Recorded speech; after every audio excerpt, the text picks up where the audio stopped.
अस्सलामुअलैकुम दोस्तों, कैसे हैं आप सब। मैं आप सबको यूट्यूब चैनल इंग्लिश लिटरेचर पे वेलकम कहती हूँ। आज के इस टॉपिक के अंदर, इस वीडियो के अंदर जो टॉपिक हम कवर करने जा रहे हैं दैट इज़ ऑगस्ट विल्सन।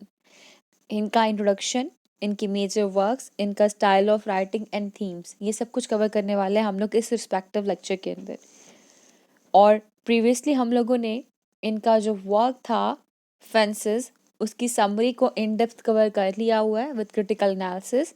अगर आपने वो समरी नहीं सुनी तो उसका लिंक आपको डिस्क्रिप्शन में मिल जाएगा। आप उस लिंक के ऊपर क्लिक करके उस लेक्चर को अप्रोच कर सकते हैं। और अगर आप इस चैनल पे नए हैं तो then please subscribe our channel and stay tuned with us. Anyhow, let's start our lecture. August Wilson कौन थे? बेसिकली इनकी जो बर्थ डेट है दैट इज 27 अप्रैल 1945 और डेथ डेट है इनकी 2 अक्टूबर यानी कि 2 अक्टूबर 2005। ये एक अमेरिकन प्ले राइट थे। इनको theatres poet of black America कहा जाता है क्योंकि इनकी जितनी भी राइटिंग है मोस्टली वो डील करी रेसिज्म के साथ और अफ्रीकन्स के साथ, उनकी आइडेंटिटी के साथ, ब्लैकनेस के साथ डील कर रही है।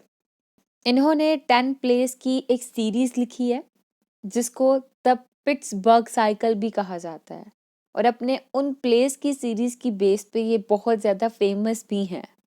उन प्लेस की सीरीज के अंदर इन्होंने बताया कि जो अफ्रीकन अमेरिकन कम्युनिटी थी 20th सेंचुरी के अंदर, उनको क्या क्या फेस करना पड़ा था, उनका हेरिटेज क्या था, उनके एक्सपीरियंसेस क्या थे। यानी कि बेसिकली यूएस के अंदर 20th सेंचुरी के अंदर सेग्रीगेशन का टाइम पीरियड शुरू हुआ था। सेग्रीगेशन क्या था? ये बेसिकली एक ऐसा प्रोसेस था जिसके अंदर ब्लैक्स को और वाइट्स को सेपरेट किया जा रहा था और जो वाइट्स थे सारे राइट्स उनके लिए थे, कोई भी जगह होती तो उनके लिए ओपन होती। ऑन द अदर हैंड जो ब्लैक्स थे उनको कोई भी प्रॉपर राइट नहीं मिल रहे थे, उनके लिए जितने भी डोर्स थे वो क्लोज्ड ऑफ कर दिए गए थे, उनके लिए कोई भी प्लेसेस के लिए कोई भी जगह खुली ना होती थी। यानी कि ब्लैक्स को बहुत ज़्यादा एक्सप्लॉइटेड, मार्जिनलाइज किया जा रहा था और यही सब कुछ ये अपने प्ले के अंदर दिखाते हैं। फॉर एग्जाम्पल इनका जो वर्क है फेंसेस, इस फेंसेस के अंदर भी हमें यही दिखाता है रेसिज्म को कि जो ब्लैक्स हैं वो गार्बेज कंपनी के अंदर काम करे तो वहाँ पे वो कूड़ा इकट्ठा कर रहे हैं। ऑन द अदर हैंड जो वाइट है वो गार्बेज कंपनी के अंदर बात कर रहे हैं तो वो ट्रक ड्राइविंग कर रहे हैं। ब्लैक्स जो है वो ट्रक ड्राइविंग नहीं कर रहे हैं, उनको ट्रक ड्राइविंग करना अलाउ नहीं किया जा रहा, लेकिन वाइट को किया जा रहा है। और ऑन द अदर हैंड वहाँ पे एक कैरेक्टर है ट्रोए का, वो रिवोल्ट करता है, यानी कि अपने बॉस से कहता है कि आपने सारे राइट्स तो वाइट को दिए हुए हैं, ब्लैक को तो कोई राइट नहीं दिए, ब्लैक को तो अलाउ ही नहीं करते वो ट्रक ड्राइविंग कर सके। तो इसके रिवोल्ट करने की बेस पे हम देखते लेटर ऑन स्टोरी में उसको ट्रक ड्राइविंग करने के लिए परमिट कर दिया जाता है, उसको अलाउ कर दिया जाता है। यानी हमें देखने को मिलता है इनके इन कलेक्शंस के अंदर, सीरीज के अंदर जो 10 प्लेस की सीरीज है, कि जो ब्लैक्स ने अपने राइट के लिए थोड़ी सी आवाज़ उठाई, उनमें से कई को, ठीक है, सिर्फ चंद को, ठीक है, सम को, कुछ को उनके राइट्स मिले थे, लेकिन ज़्यादातर को एक्सप्लॉयट और मार्जिनलाइज किया गया था, रेसिज्म क्रिएट किया गया था, उनके ब्लैक होने की बेस पे उनको एक्सप्लॉयट किया जाता था। क्लियर? तो जितने भी इनके वर्क्स हैं बेसिकली वो अफ्रीकन अमेरिकन एक्सपीरियंस के ऊपर बेस कर रहे हैं, साथ साथ जो ह्यूमन कंडीशन है उनकी एग्जामिनेशंस के ऊपर बेस कर रहे हैं। और अगर इनके डेथ की बात की जाए तो इनको लिवर कैंसर हुआ था जून 2005 के अंदर एंड इनकी 2 अक्टूबर यानी कि 2 अक्टूबर 2005 के अंदर डेथ हो गई थी। तो ये तो हो गया बेसिकली राइटर का इंट्रोडक्शन। तो जो इनके इम्पोर्टेंट वर्क्स थे, मैंने बताया ना इन्होंने एक साइकिल लिखा है, ठीक है, जिसको पिट्सबर्ग साइकिल कहा जाता है, उसमें 10 स्टोरीज थी। वो 10 स्टोरीज बहुत इंपॉर्टेंट है और उनमें से कुछ बहुत ज़्यादा इंपॉर्टेंट है जिनके नेम स्क्रीन पे हैं। एक है जितने, जो कि 1979 में पब्लिश हुआ था वर्क इनका, और इनकी ना पब्लिकेशन डेट में एक फ़र्क भी है, कहीं पे आपको 1982 भी पढ़ने को मिलेगा इसके लिए।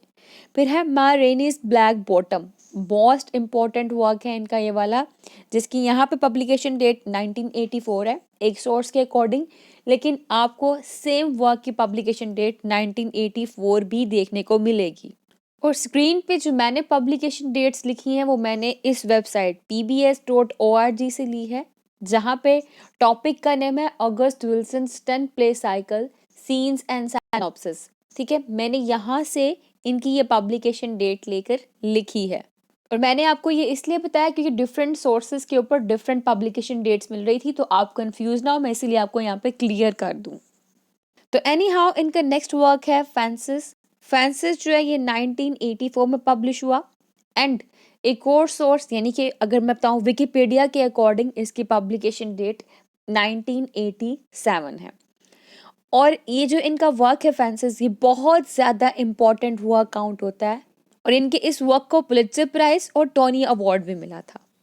फिर है Joe Turner's come and gone, again 1984 publication date है और इसकी विकिपीडिया के अकॉर्डिंग भी 1984 ही पब्लिकेशन डेट है। फिर है द पियानो लेसन जिसकी पब्लिकेशन डेट 1986 है एंड विकिपीडिया के अकॉर्डिंग इसकी पब्लिकेशन डेट 1990 है। इस वर्क ने भी पुलित्जर प्राइज और the New York drama critics circle award win किया था। फिर है टू ट्रेन्स रनिंग जिसकी पब्लिकेशन डेट स्क्रीन पे आप देख रहे हैं 1990 है एंड विकिपीडिया के अकॉर्डिंग इसकी पब्लिकेशन डेट 1991 है।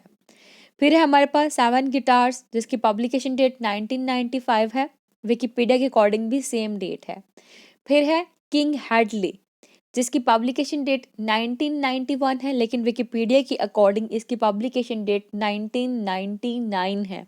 ठीक है, 999 एंड देन है हमारे पास जेम ऑफ ओशन जिसकी पब्लिकेशन डेट स्क्रीन पे आप देख रहे हैं 2003 है एंड विकिपीडिया के अकॉर्डिंग भी सेम डेट है। और रेडियो गल्फ जिसकी पब्लिकेशन डेट 2005 है एंड विकिपीडिया के अकॉर्डिंग भी 2005 ही है। इनका जो प्ले है द पियानो लेसन, इसने ड्रामा डेस्क अवार्ड्स विन किया था। फेंसेस ने भी मैंने आपको बता दिया अवार्ड विन किए थे। फर्दर मोर इनका जो वर्क है उसने भी जितने अवार्ड विन किया और उसको best revival of a play कहा जाता है। ठीक है, ये इनके कुछ इंपॉर्टेंट वर्क्स थे और ये वर्क सारे के सारे फॉल करते हैं पिट्सबर्ग साइकिल के अंदर ही, जो कि मैंने बताया इन्होंने 10 प्लेस का साइकिल लिखा था। उनके सारे वर्क्स इंपॉर्टेंट वर्क्स काउंट किए जाते हैं। अब हम बात करते हैं जी इनका राइटिंग स्टाइल कैसा था। ये अपनी राइटिंग के अंदर ना पोएटिक रियलिज्म का यूज़ किया करते थे, यानी कि ये रियलिस्टिक वे में लिखा करते थे। हम जब भी इनका प्ले पढ़ते हैं या इनकी कोई भी राइटिंग देखते हैं ना, तो उसके अंदर हम लोगों को बिल्कुल रियलिस्टिक सिचुएशन नज़र आती है, लाइफ लाइक करेक्टर नज़र आते हैं, यानी कि जैसा एक करेक्टर रियल लाइफ में एग्जिस्ट करता है बिल्कुल वैसा ही करेक्टर ये अपने वर्क के अंदर दिखाते हैं। जो सिचुएशंस उस करेक्टर ने रियल लाइफ में फेस की वैसी सिचुएशन ये उस करेक्टर की अपने वर्क में दिखाते हैं। फॉर एग्जाम्पल हम ट्रोय को देख लेते हैं। ट्रोय जो है ये फैंसिस के अंदर एक करेक्टर है, ठीक है, उसका हम प्रोटैगोनिस्ट भी कह सकते हैं।